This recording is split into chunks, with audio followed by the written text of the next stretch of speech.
Govardhana one क्षेत्र के भ्रमण के उपरांत हम सभी जानकीगढ़ देखने के लिए लौट आए। जानकीगढ़ रामनगर प्रखंड मुख्यालय से 9 किलोमीटर तथा नरकटियागंज शहर से 4 किलोमीटर के बीच रामनगर नरकटियागंज मार्ग पर अवस्थित है। इसके विषय में कहा जाता है कि चंद्रगुप्त मौर्य के गुरु चाणक्य, जिन्हें हम कौटिल्य और विष्णुगुप्त के नाम से भी जानते हैं, यह स्थल उन्हीं का निवास स्थान था, उन्हीं का महल था। उन्हीं के नाम पर इस स्थल या इस गांव का नाम जानकीगढ़ पड़ा।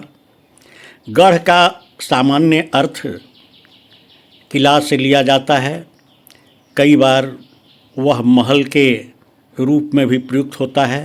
तो गढ़ या किला या महल उस व्यक्ति के निवास या उसके द्वारा रखे गए सेना आदि के कार्य में आता है।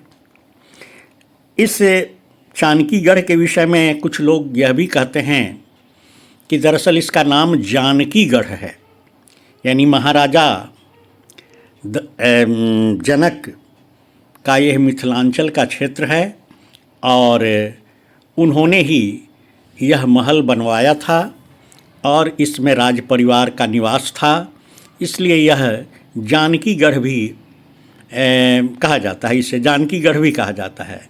वास्तविकता चाहे जो भी हो, लेकिन सच यह है कि जानकीगढ़ आज एक भग्नावशेष के रूप में, स्तूप के रूप में खड़ा है। वह करीब 90 फीट ऊंचा टीला है।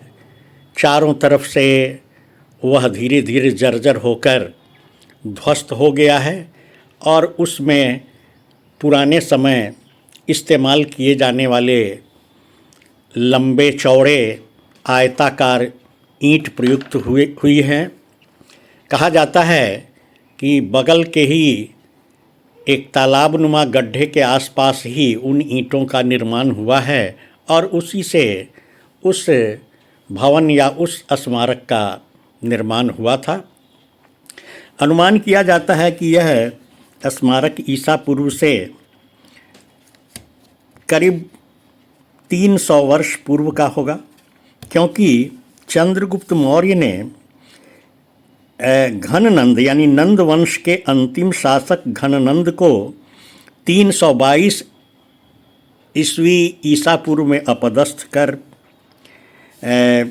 साम्राज्य अपने अधीन किया था और अपने गुरु चाणक्य की मदद से उसकी ताजपोशी हुई थी। तो निश्चित रूप से चंद्रगुप्त मौर्य के गुरु चाणक्य का निवास आसपास में हो सकता है, उनका महल हो सकता है, ऐसा अनुमान संभव है। जो भी हो, कुछ चीज़ें जो इस जानकीगढ़ के विषय में कहना महत्वपूर्ण है वह यह है कि जानकीगढ़ देखने से गढ़ चाहे जितना भी ध्वस्त और पस्त नज़र आवे, लेकिन उसका परिसर बहुत ही व्यवस्थित और कायदे से रख रखाव की सूचना देता है।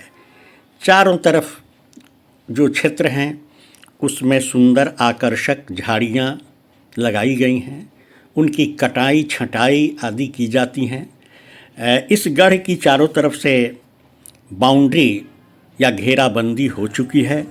वहाँ पर एक छोटा सा भवन कार्यालय के रूप में भी है, जहाँ कुछ लोग बैठकर सुस्ताते भी हैं और वहाँ के कर्मचारी भी रहते होंगे। सूचना पट भी लगा हुआ है जिस पर महत्वपूर्ण सूचनाएं अंकित हैं और कुल मिलाकर जानकीगढ़ का वातावरण देखने में आकर्षक है। नंदनगढ़ के बनिस्पत वह ज़्यादा इसलिए मुझे आकर्षक लगा क्योंकि करीब 3 वर्ष पहले मैं नंदनगढ़ गया था, तो वह पूरी तरह से उपेक्षा का शिकार दिखता है।